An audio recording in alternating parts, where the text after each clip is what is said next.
back. Thank you. What's it feel like to finally be back out there? Yeah, it feels really good. Obviously, it's been kind of tough at times getting used to it again just because it's been all year off from playing football. So obviously, you got to get back into football shape and things of that nature. But it just feels good to be able to go run around again and, get back into the swing of things. When were you fully clear? Throughout the summer, I was doing pretty much everything that everyone else was doing. And then I guess you could just say, the weekend before camp started, I got the, official okay from Doc that I was going to be cleared and good to go. But I had been doing everything pretty much throughout the summer. You had a long road just to get to the beginning of last season and then to have an injury, halfway through the first game. How did you deal with that just from mentally? Yeah, it was tough for sure. It was kind of like I was in shock at first when it happened, and I just couldn't believe it. You go through a whole off season of putting in work, and then for it to get taken from you that fast, that early, it was tough. But I just kind of had to take it on the chin and just control what I could control. And I came back in January with the mindset of just I'm gonna put my head down, go to work, attack rehab every day, and just do what I have to do. And kind of it led me to a good place that I'm in now. We were talking to Sean Singleton the other day, and he said that a number of the players who were going through rehab last year all bonded through that and came through the experience better because they had teammates with them. What was your view on maybe you were the first one to go down during the season, but what was your view on not going through it alone?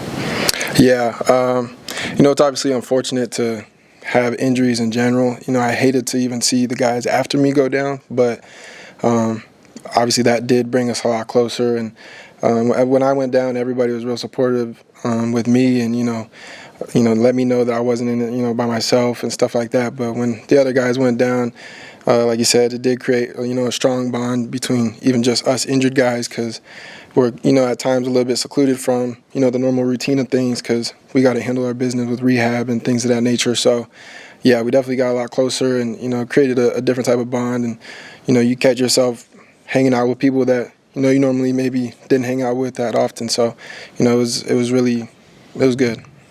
When did you know that you wanted to go through everything you have to do to get back again, and what made you want to do that? I knew from the moment I got injured that I was not done. There wasn't even a real thought in my mind. Throughout the rehab process, there were times, yes, that I had hard moments mentally where I was kind of man, am I ever gonna get back? Or but as far as making the decision that I'm gonna come back from this, that was not an option in my mind from the jump. As soon as I got injured, it was just kind of start preparing for next year, do what I have to do out of surgery. And, just like I said, it led me to where I am now. So it was humbling for sure. Just had to put my head down and go to work.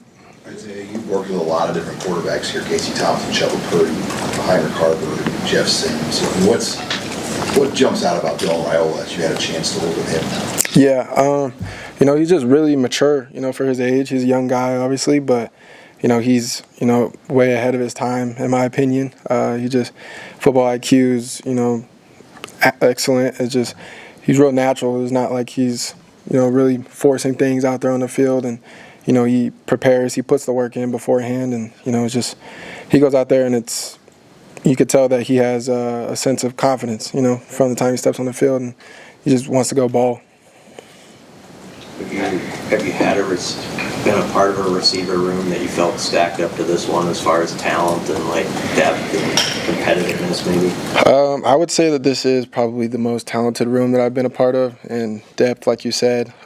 There's a lot of different weapons that can be used in this room. So, it brings a real competitive edge to practice every day because, nobody's job is guaranteed or safe. So, it's fun because we all push each other in the receiver room, and at the same time, we're all really close, brothers. So, but yeah, I would say this is the most talented room I've been a part of for sure. What's the key to starting strong as a freshman receiver? You did that in the junior college level with guys like Carter Nelson and Ja'Cory Barnes. What's the key for them to come out right away and contribute? I would say just you got to be really coachable. I think that'll take you a long way. Coming in as a freshman, obviously, most of the time you don't know a ton. So just being coachable and, getting your head in the book, that's the biggest thing, just over and over, learning the playbook, learning your job, and, giving the coaches, no reason to not put you out there.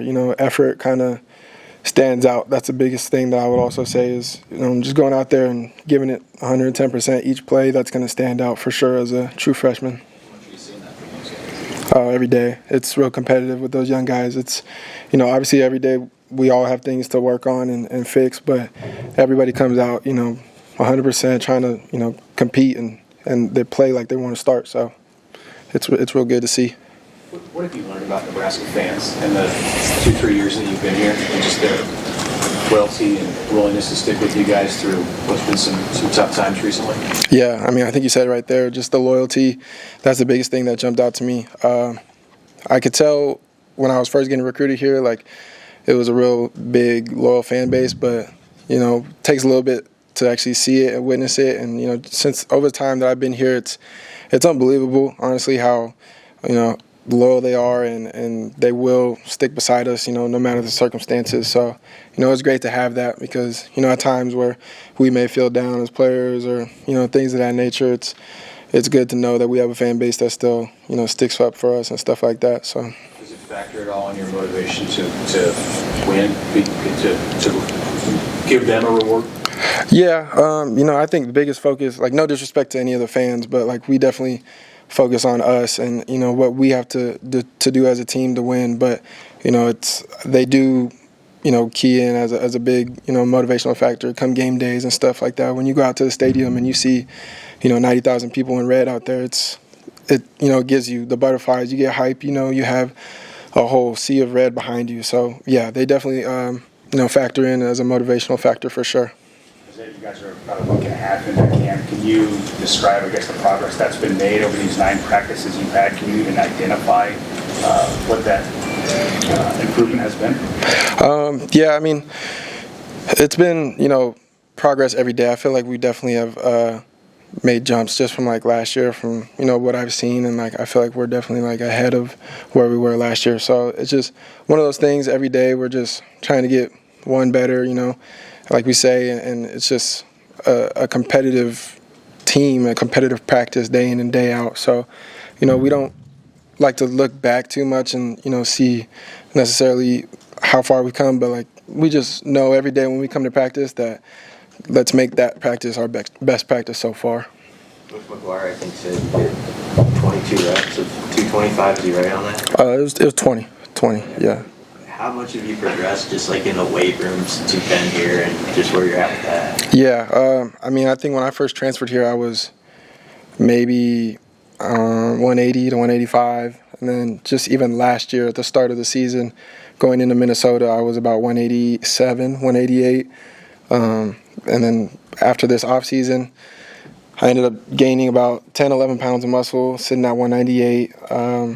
500-pound back squat, 20 reps on 225, and, kind of hit a bunch of PRs that I had never touched before in my life. So, it was good to get strength and speed back. It was good mentally as well to know that, what I'm capable of and, overcoming the injury for sure. So, yeah. What are the key traits to being a good punt returner, and when did you, in your football career, kind of think I have a knack for that? I would do it here and there at practice it here and there at previous schools, like when I was in junior college and New Mexico State a little bit. But when I got here, they put me back there, and last year I was backup punt returner, so I was getting a lot of reps and stuff throughout camp and things of that nature. But yeah, coming back into this off season, and by the time I got to summer, I for sure knew that I wanted to, step into that role and be a guy that's competing for that job. It's definitely a tough skill that you got to work on every day. But yeah, it's just something that I felt was I could do, and I can potentially make some plays and help the team in the season. As you go through, this camp competition within that wide receiver room, how do you think the last 2 weeks have gone for you personally, and is there any area of your game that you think you're really exceeding at right now? No, I kind of look at everything from the broad perspective. there's so much stuff that I could fix individually, and you know, as a receiver room, all of us are just working day in and day out to get better each day. So, you know, I wouldn't say there's anything specific that, you know, just is jumping out as good or bad. I think you know, Coach Rule always talks about, you know, it's never a good practice, never a bad practice. It's just practice. So, you know, you go back to the film room every day after practice, and you know, you point out the things that you want to fix, and you know, apply the things that were good. But you know, it's just one of those things that you take one day at a time. Anything else? All right. Thank you. Thank you, guys.